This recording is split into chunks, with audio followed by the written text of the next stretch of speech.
When only a couple blacks lived in an area, then that sometimes was okay with whites.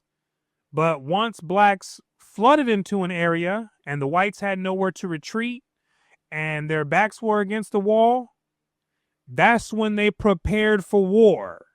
That's what we're going to examine in this commentary. It's going to be a wild ride, so go ahead and buckle up right now.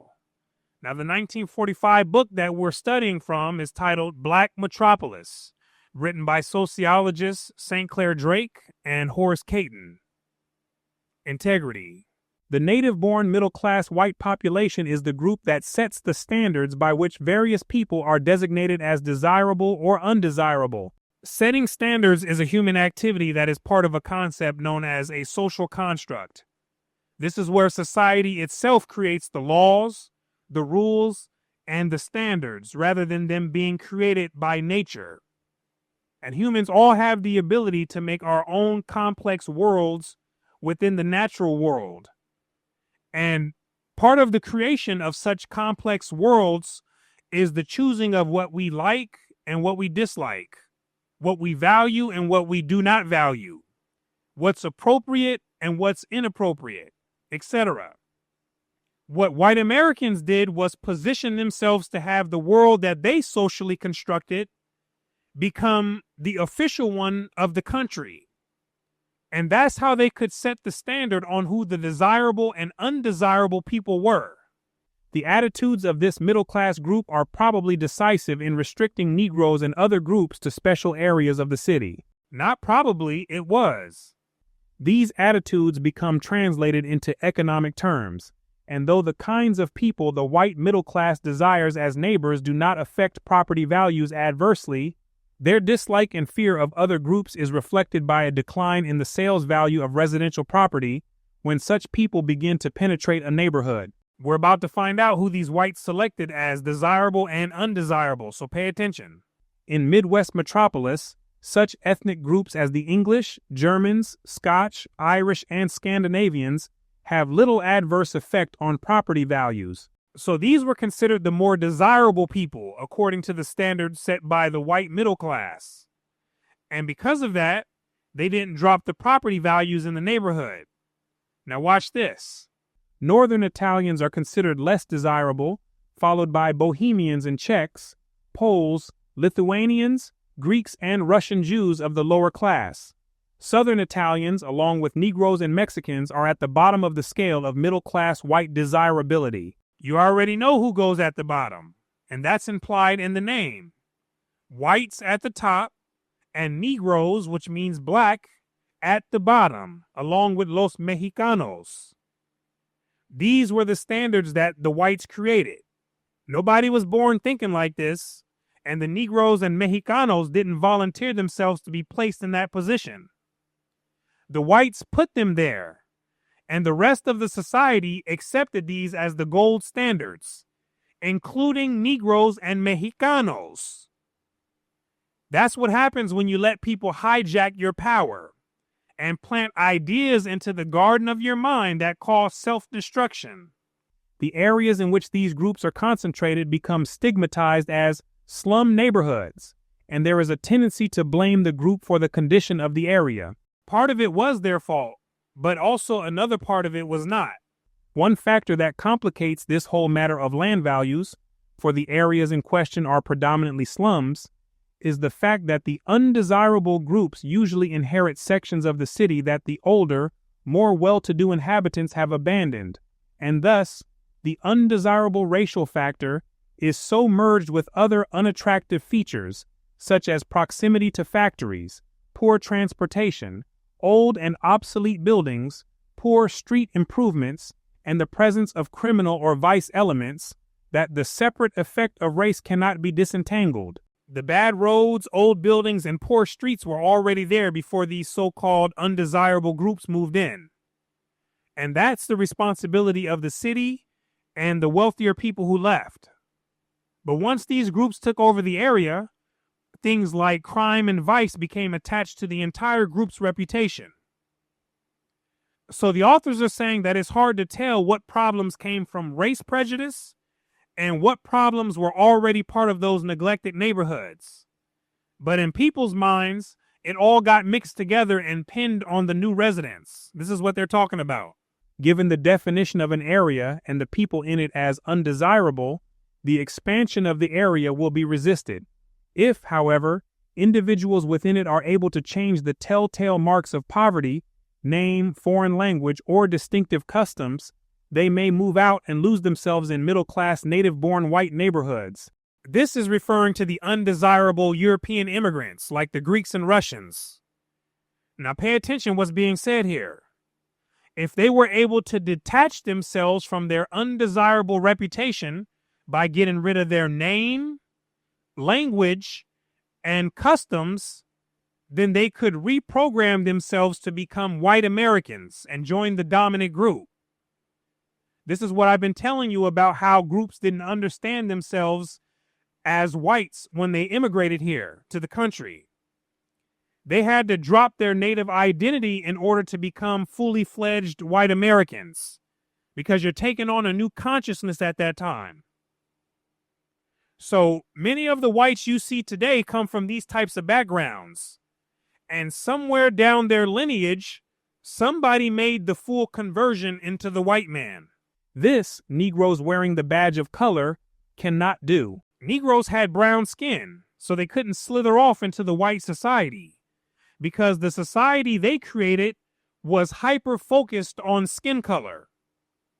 That's why that system of domination was so brilliant, because it used physical markers as the basis to determine status.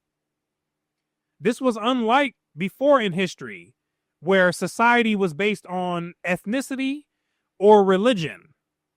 And people from any skin color could change between those freely. You can be a Christian here, you can be a Buddhist here, you can be Islamic, you can interchange between the groups.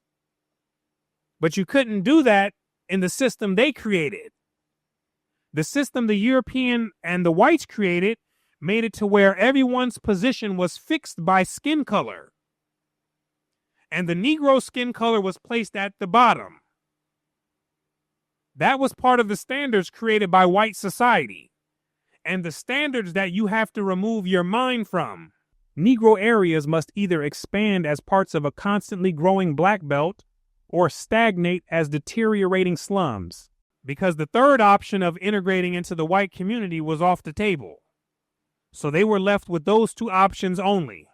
The Negro area of Midwest metropolis has been expanding for almost 100 years, sometimes slowly, sometimes rapidly, occasionally with serious disturbances, but usually as a peaceful process.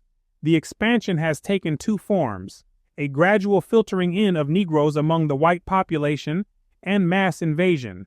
Before the Great Migration, the usual process of filtering in seems to have been one in which a few Negroes would move out of the Negro colony into surrounding areas. As others followed them, small nuclei of Negroes were formed. Then, when the proportion of Negroes to whites became large, the white population would move, leaving the areas all Negro. The whites take off when too many Negroes move in. That's just part of their culture. And in my opinion, I don't see anything wrong with them doing that at all. It's perfectly fine for people to live around people they want to live around. You see? So if they want to live amongst themselves, they should be able to exercise that right to do so, but without using government assistance, leaving the areas all Negro. Before the Great Migration, over half of the Negro population lived outside of the then small black belt. Some of these were servants living near the white families for whom they worked. Others were families who had bought property on the outskirts of a city that eventually grew out to meet them. Still others were moderately prosperous people following the general residential trend away from the center of the city. The experiences of individual Negroes during this filtering in process depended on many factors, including the social class and ethnic composition of the area, as well as the class and skin color of the Negro. When only a few Negroes were involved, and they were of equivalent social status to the whites, or when the whites were of lower class position than the colored people, initial hostility usually gave way to tolerance or even friendliness. The key word here was few. When few Negroes lived in an area, then everything was peaches and cream. Those Negroes might even get a hello and a good morning every once in a while. But when large numbers of Negroes followed, antagonisms were aroused, and eventually the white population would move away. They started thinking about their property values declining, crime going up, and the stigma of living amongst so many Negroes. So they took off. Old settlers frequently referred to the relative ease with which they made adjustments once they had filtered into some types of white neighborhoods. The following two statements summarize the experiences of scores of pre-migration Negro families. One woman states, "I came to Chicago in 1903. I lived on Lincoln Street. There were foreigners there. My children used to go to white kids' parties. For where we lived, there was nothing much but foreigners. There was only one other colored family in that block. The white people never used to call my children names." Another woman suggested that while relations between children and adults in such areas were often friendly, the social barrier stiffened during the critical adolescent period. "I was raised on the near north side, and at that time, we were the only Negro family over there. I didn't know so much about color until I was about 11 or 12 years old. In fact, I hadn't given it a second thought. My playmates were all white. You hear that? You gotta watch them. I used to go to their parties, and they would come to mine. But after I was old enough to go into high school, that was where the trouble started. I never did have any serious trouble, but it wasn't so pleasant as it had been when I was a child." This woman also blamed an increase in the number of Negroes for changes in white neighborhood sentiment. "As long as there was just one colored family over there, it was all right. But after the neighborhood began to have an increase in the number of colored families, the children started to making trouble among themselves, and of course that brought the older people into it." Concurrently with the filtering in process, the Black Belt itself was expanding in these pre-migration years. As whites moved out of areas adjacent to the Black Belt to seek better homes farther from the center of the city, Negroes moved in. So long as Negroes were but a minute percentage of the population, they were easily accommodated. It was only after 1915, when 65,000 migrants came into the city within 5 years, that resistance became organized. That's a lot of outsiders in such a short time. So once the whites took notice of this, they knew they had to organize. Negro migrants were then compelled to spill over the margins of the Black Belt, and their search for homes in other parts of the city was eventually interpreted as a mass invasion. Yet even the Negroes who streamed into the city during the first 3 years of the Great Migration had little difficulty in renting or buying property near the small Black Belt, for middle-class white residents were abandoning these areas. I've told you before that whites will build up an area, then abandon it to go build somewhere else if they have to. And large numbers of Negroes moving in is one way to see this in action. Real estate agents and property owners of both races promoted the expansion of the Black Belt, and there was little friction. But when the United States entered the World War in 1917, building operations were suspended and a housing shortage quickly resulted. Now we have a problem. A lot of the builders were drafted into the war, and also a lot of efforts were directed towards supporting the war. So at this point, there was nowhere left for whites to run. Property owners associations began to talk of reestablishing neighborhoods adjacent to the Black Belt as exclusively white. This meant that the Negroes who had already moved in must be forced out if possible, and that no others must be allowed to enter. Before the housing shortage, these adjacent white communities had been willing to absorb a few Negroes and then to relinquish the community to them as they became too numerous. Before it was here, y'all could have it. We'll just go build somewhere else. Now they were disposed to stay and fight because there was nowhere else to go and build. So now they had to organize themselves against Negroes and bring out all of their choice weapons of war, psychological, legal, and physical. Several property owners' associations, which had been originally organized for neighborhood improvement, now began to focus their attention upon keeping out Negroes. Here it comes. They sponsored numerous mass meetings to arouse the citizens to the peril of invasion. They published scathing denunciations of Negroes, branding them arrogant, ignorant, diseased, bumptious, destructive of property, and generally undesirable. That's the psychological side of the war. It's the part that helps organize others behind a cause, and it gives good reason for others to fight. A wave of violence flared up, and between July 1917 and March 1921, 58 homes were bombed, an average of one every 20 days. This brings us back to the bombings that we've discussed in earlier commentaries, but just in more details. The choice weapon of war for whites in the inner city. So the whites dropped bombs in this wave of violence. 2 Negroes were killed, a number of white and colored persons were injured, and property damage amounted to over $100,000. The victims of the bombings were Negro families that had moved into white neighborhoods, as well as Negro and white real estate men who sold or rented property to them. Feeling was particularly strong against real estate men who were suspected of renting to 1 or 2 Negroes in a block in order to frighten the white residents away so that the realtors could move Negroes in at higher rents. What is this known as? Block busting. The tactic of choice used by some real estate agents to get their greasy hands on the money. The world affairs aligned up in such a way to present this open opportunity for them to exploit it. And exploit it they did.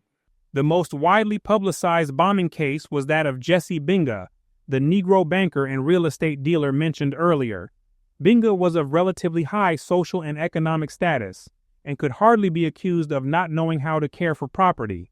In fact, the property owners associations attacked him precisely because he did represent a higher status Negro. When he bought a home in a white middle-class area, the Property Owners Journal denounced him for having wormed his way into a white neighborhood, characterizing him as one of the misleaders of the Negro, those flamboyant, noisy, witless individuals who by power of superior gall and gumption have blustered their way into positions of prominence amongst their people. Since verbal threats failed to dislodge him, bombs were tried. These also failed. I still can't understand why some blacks wanted to live in white neighborhoods after some of the abuse they went through. I can't imagine the black neighborhood at that time being so bad that it was still worth staying in the white area after being bombed. I just can't imagine it. I guess it's because I don't know the full details of the story or whatnot, but from the bombings alone, it would appear that very few reasons could possibly be good enough to stay there. Because apparently he stayed. By 1925, the wave of bombings had ceased. Since that time, the major device for controlling the expansion of the Negro community has been the Restrictive Covenant, an agreement between property owners within a certain district not to rent or sell to Negroes. This was another very powerful tool used by whites to bar the door on Negroes coming into their communities. And it was quite effective for some time at that. So we're going to deal more in depth with this topic on restrictive covenants in the next commentary. Now, I hope you have enjoyed this one, but for now, I thank you for your time and attention. My name is Brooklyn St. Michael, and I'll see you in the free world.